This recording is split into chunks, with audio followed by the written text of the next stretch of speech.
The envelope arrived on a Tuesday morning, crisp and white with the HOA's logo embossed in gold.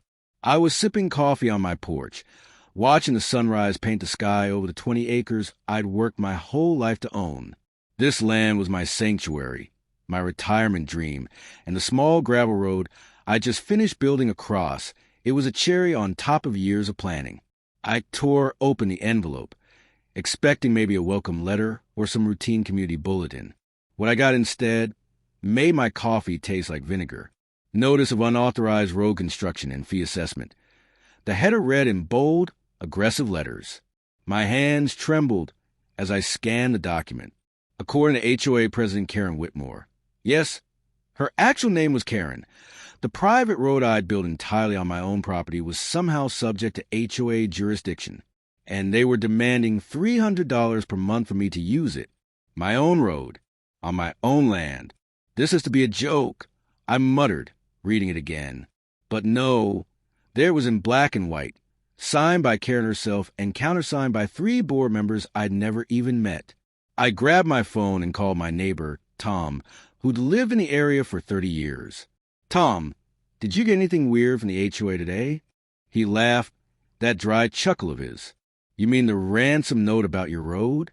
Yeah, I heard about that at the board meeting last week. Didn't think they'd actually go through with it. You were at the meeting? Why didn't you warn me? I tried to speak up, friend. Told them that road doesn't touch HOA property, that you had every right to build it. Karen shut me down faster than a steel trap. Said the precedent was dangerous, that if they let you build without community oversight, everyone would start doing whatever they wanted. I pinched the bridge of my nose. Tom, it's my land. I paid for the survey, the permits from the county, the gravel, everything. How can they possibly claim jurisdiction? They can't, Tom said simply. But that won't stop them from trying. You know how Karen is. She's been looking for ways to expand HOA authority since she took over. Your road is just the latest target. After I hung up, I sat there for a long moment, staring at the letter. The road in question was a simple quarter-mile stretch connecting my property to the main county highway. Before I built it, I'd had to drive 3 miles out of my way through the HOA's main entrance just to get to town. The county had approved my private access road without hesitation. I'd done everything by the book. But apparently, the book didn't matter to Karen Whitmore. That evening, I drove to the HOA office, a converted ranch house at the center of the development.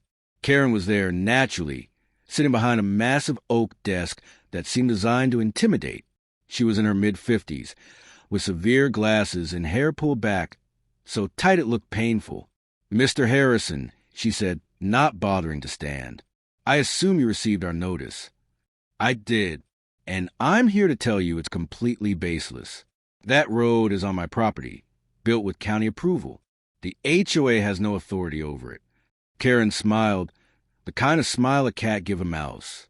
Actually, Mr. Harrison, if you review Section 47, subsection D of the HOA bylaws, you'll find that any structure visible from community property requires board approval. Your road is clearly visible from the walking trail that borders your land. I blinked. The walking trail? That's a public county trail, Karen. It's not HOA property. It runs through HOA property for 300 yards, she countered smoothly, which means your road, being visible from that section, falls under our purview. That's the most ridiculous interpretation of the rules I've ever heard. Perhaps you should have attended more board meetings, Mr. Harrison.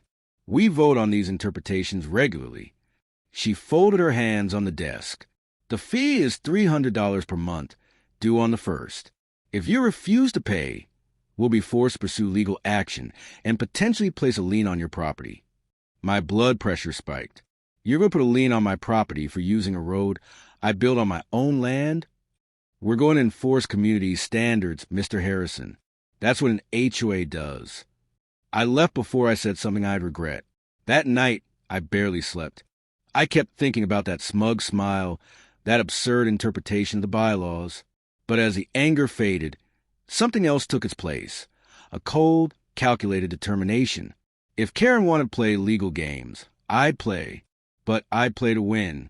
The next morning, I called my attorney, Marcus Chun, who had helped me with the property purchased years ago. Marcus, I need you to look into something for me. The HOA is trying to charge me for using a road on my own property. There was a pause. Say that again? I explained the situation, reading him the relevant section of Karen's letter. Marcus whistled. That's creative, I'll give them that. But it won't hold up. The bylaws might give them authority over structures on HOA property or shared common areas. But your road is entirely private. And just because something is visible from community property doesn't give them control over it. By that logic, they could regulate what color you paint your house if someone can see it from a trail. They already do that, I said darkly. Fair point. But this is different.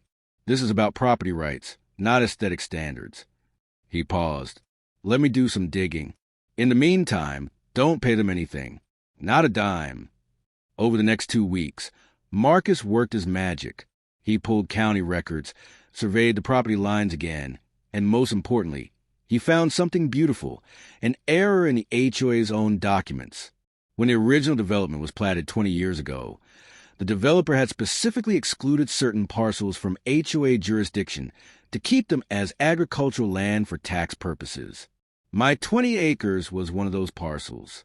David, Marcus told me over the phone, barely containing his excitement, you're not even supposed to be in the HOA. I sat down hard. What? The developer excluded your parcel. But when property started changing hands, someone in the county clerk's office made a clerical error and listed your land as part of the HOA. You've been paying dues for 5 years on property that was never supposed to be included. The implications hit me like a freight train. So every dues payment I've made was voluntary from a legal standpoint. And more importantly, the HOA has zero authority over anything you do on that land. None. They can't regulate your road, your house, your mailbox, nothing. I felt a grin spreading across my face. Marcus, I need you to prepare something very specific for me. The following Monday, I attended the monthly HOA board meeting. The community room was packed, as word spread about the road fee controversy. Karen sat at the front table with her board members, looking confident and in control. When public comment time came, I stood up. Karen, members of the board, I'm here to address the notice I received about my road. Karen nodded graciously, like a queen acknowledging a peasant. Mr. Harrison, we're prepared to discuss a payment plan if the monthly fee is too burdensome. I'm not here to discuss payment. I interrupted. I'm here to inform you that I'm withdrawing from the HOA effective immediately. The room went silent. Karen's smile faltered. You can't simply withdraw from an HOA, Mr. Harrison. That's not how it works. Actually, I said, pulling out the document Marcus had prepared, in this case, it is. You see, my property was never supposed to be part of this HOA. The original developer excluded it, and a clerical error included it later. My attorney has filed the corrected documentation with the county, and as of this morning, I am no longer an HOA member. I handed copies to each board member. Karen's face went from confident to confused to pale as she read. This also means, I continued, savoring every word, that every HOA due I paid over the past 5 years, totaling approximately $6,000, was collected under false pretenses. I'll be expecting a full refund within 30 days. Karen stood up abruptly. This is outrageous. We'll fight this. You can try, I said calmly. But my attorney assures me it's ironclad. The property records are clear. My land was excluded from HOA jurisdiction from day one. I paused, then delivered the final blow. And Karen, if you or the HOA attempt to collect any fees from me, place any liens, or interfere with my use of my private road, I'll file a harassment lawsuit that will make your legal bills look like the national debt. The room erupted in whispers. Several other property owners were frantically checking their own documents, probably wondering if they'd been incorrectly included too. Tom, sitting in the back, caught my eye and gave me a subtle thumbs up. Karen sputtered, trying to regain control of the meeting, but the damage was done. Within a week, the HOA's attorney confirmed what Marcus had told me. My property was exempt. The fees were invalid, and they owed me a refund. 2 weeks later, I received a check for $6,000 and a terse letter confirming my voluntary withdrawal from the HOA. I cashed that check and used half of it to throw a barbecue for my neighbors, the ones who'd supported me. Anyway, we celebrated on my property, accessed via my private road, without a single HOA regulation in sight. As the sun set that evening and my friends laughed around the fire pit, Tom raised his beer to me. "To standing your ground," he said. "To knowing your rights," I corrected, clinking my bottle against his. Karen Whitmore resigned from the HOA board 3 months later, after 2 more properties successfully argued they'd been incorrectly included. The new board president was Tom, who immediately commissioned a full review of property records to make sure no one else was being charged fees they didn't owe. As for me, I drive down my private road every single day without paying a cent to anyone but the county for taxes. And every time I do, I smile. Sometimes the best revenge isn't getting even. It's being absolutely, undeniably legally right.